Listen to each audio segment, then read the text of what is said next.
Sim, por exemplo, se eu me tornasse presidente do Brasil amanhã, eu ia com certeza trabalhar em torno de um desenvolvimento nuclear. E a primeira coisa a ser feita, como a gente já falou no vídeo anterior, era acabar com essa sentença fajuta de 43 anos de prisão do almirante Otton Silva, buscar parceria com o Irã, Coreia do Norte, Rússia e China, porque esses países transferem tecnologia. Quando você faz parceria, por exemplo, com a China ou com a Rússia, não é que você está fazendo parceria como se fizesse com os Estados Unidos, porque os Estados Unidos ele não transfere a tecnologia, ele te vende um produto, mas ele não te transfere a tecnologia. Então isso significa o quê? Se ele te vende um caça, um avião, para você fazer a manutenção desse caça, desse avião, é só com o americano. É só o pacote dele. É só com o pacote dele. Então você tem que praticamente mandar, entre aspas, para uma autorizada americana para ele consertar ou desenvolver ainda mais aquele avião. Com a Rússia e com a China, não. Muitas vezes, dependendo do acordo, você compra esses produtos com a transferência tecnológica. Então, é o que eu falo, a base de Alcântara está aqui no Brasil. Quem está lá trabalhando nela são os americanos. Eles fecham o portão e nenhum brasileiro pode entrar lá dentro para ver o que está acontecendo dentro do seu próprio país. Mas também se algum cientista brasileiro participa desses projetos aí, confrade, eles não tem muito o que agregar, porque eles não passam nada. A verdade é essa. Então, mas passam. o mínimo que se espera de você ceder a sua base é que haja uma transferência de tecnologia. Uma integração, pro seu né? Uma integração entre os países, mas a verdade não acontece isso aí é em todas as áreas. Mas voltando ao Irã, confrade, o que acontece ali? O Irã, por ele estar ali naquela região ali, que é uma região de conflitos, né? A gente vê também que durante muitos anos ali, a gente vê que a Mossad, né, que é a polícia secreta israelense lá, eles fizeram vários e vários atentados terroristas, matando cientistas iranianos, para impedir que o programa nuclear iraniano e o seu armamentista fosse concretizado. Porque quando você mata 2, 3 cientistas do projeto, você demora mais 20 anos, cara, para você poder novamente formar um corpo técnico para continuar dando aquele desenvolvimento. Foi o que aconteceu agora que mataram o general, né? Lá no Iraque. O Soleimani, lá no Iraque, né? Então você vê, o Irã hoje, depois da morte dele, você vê que o Irã lançou mísseis do Irã para o Iraque. Você vê que não é qualquer país tem tecnologia para lançar mísseis a grande distância.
Imagens de satélite mostram o antes e depois dos ataques. Nas fotos é possível ver os estragos causados à base de Al-Assad, que foi atingida 17 vezes. A 400 quilômetros dali, outra base americana, na cidade de Erbil, também foi atacada com 5 mísseis. A TV estatal iraniana exibiu imagens dos ataques que aconteceram na madrugada de quarta-feira, noite de terça-feira no Brasil. O líder supremo do Irã, o Ayatollah Ali Khamenei, disse que o ataque foi um tapa na cara dos Estados Unidos. O regime iraniano afirmou que os bombardeios de ontem foram uma resposta proporcional dada pelo Irã aos Estados Unidos pela morte do general Qasem Soleimani na última sexta-feira. E o Irã, e não foi um míssil ou dois, foi vários. Que ele lançou, baterias, né? Lançou baterias de mísseis lá para atacar as bases americanas no Iraque, atingiu alguns alvos lá qual ele pretendia atingir. Mas eu digo assim, você deter essa tecnologia muitas vezes não agrada esses países do Ocidente, porque isso traz uma soberania. Isso faz com que você vê o Irã, mesmo sofrendo embargo, restrições americanas, ele se posiciona e diz aqui você não entra, se você me atacar também vai ter retaliação. Então assim, na mesa de conversa, confrade, o negócio é outro. Um exemplo, os Estados Unidos vêm negociar com o Brasil, quem dita as regras é só os Estados Unidos, porque o Brasil não tem como se defender de nada. Ou ele não só aceita. Só aceita. Outros países também. Agora, quando você pega uma Coreia do Norte, um Irã, mesmo sendo um país pequeno, pobre, mas eles têm uma tecnologia que a tecnologia não atinge os Estados Unidos, mas faz estrago ali em volta. E na hora de sentar na mesa para negociar, confrade, as regras não é enfiada goela abaixo sobre esses países. Quando vai negociar um Trump com o Kim Jong-un, é um diálogo entre adultos, entre líderes de nações soberanas. Agora, quando vai sentar para conversar o Trump com o Bolsonaro, é o diálogo entre um adulto e uma criança. Não, você vê isso mesmo, confrade, que você falou, do Kim, né? O Kim foi um encontro que houve aí, a mídia mainstream mostrou o encontro, inclusive o Trump tá arquitetando um encontro também com o pessoal do Irã, o presidente do Irã. O que acontece? Que a conversa é de gente grande. Por quê? Porque ali na mesa tem arma nuclear, cada um de um lado tem. Então o negócio, a conversa é outra. Você vê que nas próprias reuniões que tem do G20, o Davos, que o Trump vai, tem muito presidente de várias nações que ele vira a cara, até ele excomunga esses caras. Não, eu vou dar um exemplo simples do nosso cotidiano. Eu gosto sempre de trazer a discussão para o nosso cotidiano. Um ladrão que para roubar um trabalhador, ele está parando para roubar o trabalhador porque o trabalhador é rico? Não, é porque é uma presa mais fácil. O desejo do ladrão seria assaltar um cara como o Silvio Santos, porque ele pode roubar o cara uma vez na vida e ficar rico para sempre. Agora, para ele fazer isso, ele tem que ter capacidade para fazer isso. Tem que ter inteligência, tem que ter armamento, tem que ter uma equipe. A mesma coisa nações. Não é? Para você destruir uma Coreia do Norte, você tem que ter inteligência, você tem que ter armamento, você tem que ter serviço secreto, você tem que ter uma série de conjuntos para destruir aquela nação. Agora, para sabotar um país como o Brasil, é a coisa mais fácil que tem. Você coloca, inclusive, próprios brasileiros que sabotam o seu próprio país, trabalhando para o estrangeiro, conforme eu já disse muitas vezes aqui, citando sempre como exemplo a Lava Jato. Então, é de suma importância os países soberanos terem tecnologia nuclear. É isso que muitas vezes na década de 90, né, o Enéas, que era candidato à presidência, ele pregava isso, que o Brasil deveria ter fabricar a bomba atômica, porque não é que você vai explodir nação, não é isso. É porque quando você senta na mesa de negociação, a conversa é outra. Somos o único partido que tem coragem de afirmar que o Brasil precisa construir a bomba atômica.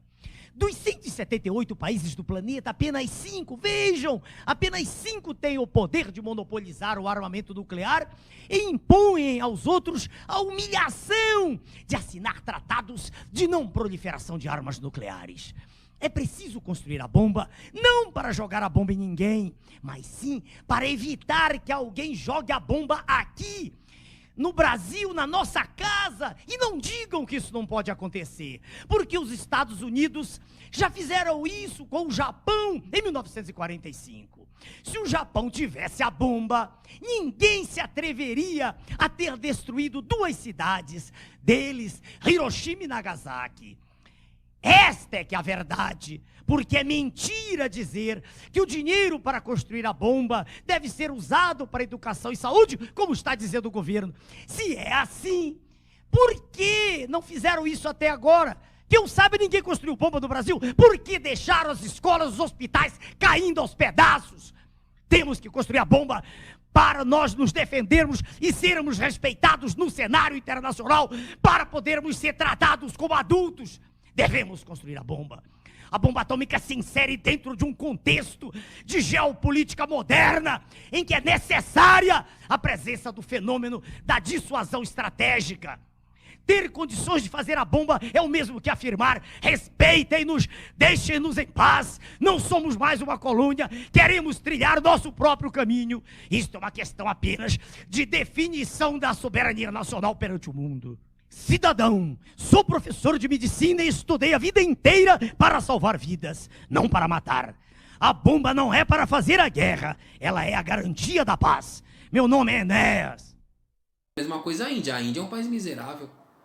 Só que a Índia tem armamento nuclear. E ela está enriquecendo graças à sua segurança nuclear. Ninguém está indo sabotar os seus projetos de softwares que são desenvolvidos lá. As suas indústrias automobilísticas, a Tata Motors, conforme eu já mencionei em outros vídeos aqui. Agora, se você não tem soberania, que é como o Dr. Enéas falava, nos deixe em paz, eles vão sabotar e você não pode fazer nada. Então, por isso que a importância de você desenvolver a tua indústria nacional com a tua tecnologia, né? Você não depender dos outros, porque você consegue fazer com que a tua nação cresça. Porque você ser um importador de tecnologia, irmão, uma hora você vai ficar na mão.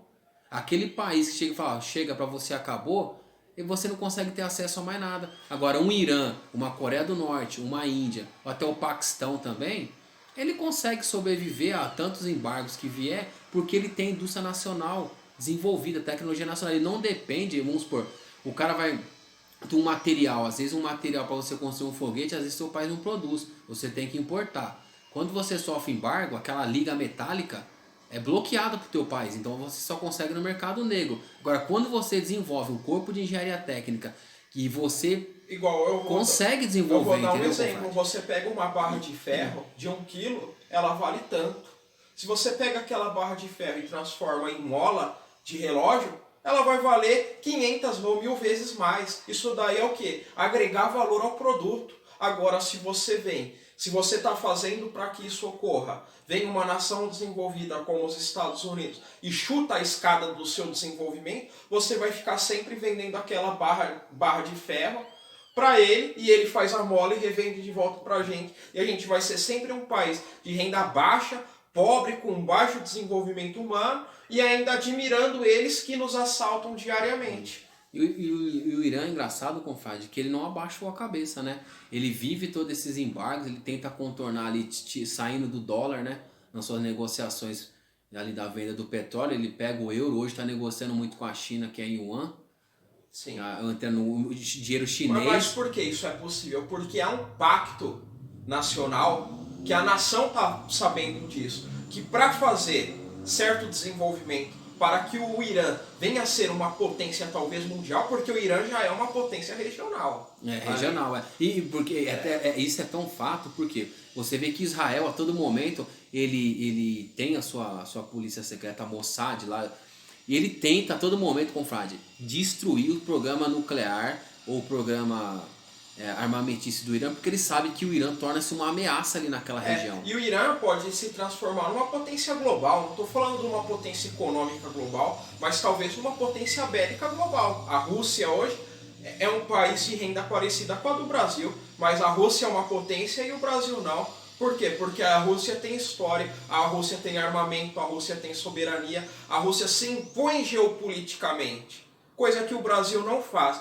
E defender o Irã é mais do que você defender um país dissidente aos Estados Unidos. É você defender também uma aristocracia espiritual, seja você cristão, judeu ou islâmico, porque ali é formado, como que é feita a coalizão do governo iraniano? É um conselho de sábios, um conceito de líderes espirituais que aprovam ou desaprovam quem ganha nas urnas para ser o presidente do país.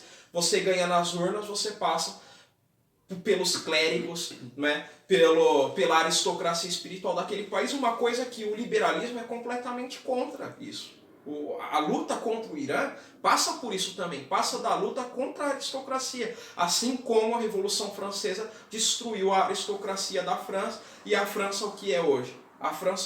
A política francesa do que é hoje é um reflexo daquele maio de 68 ainda.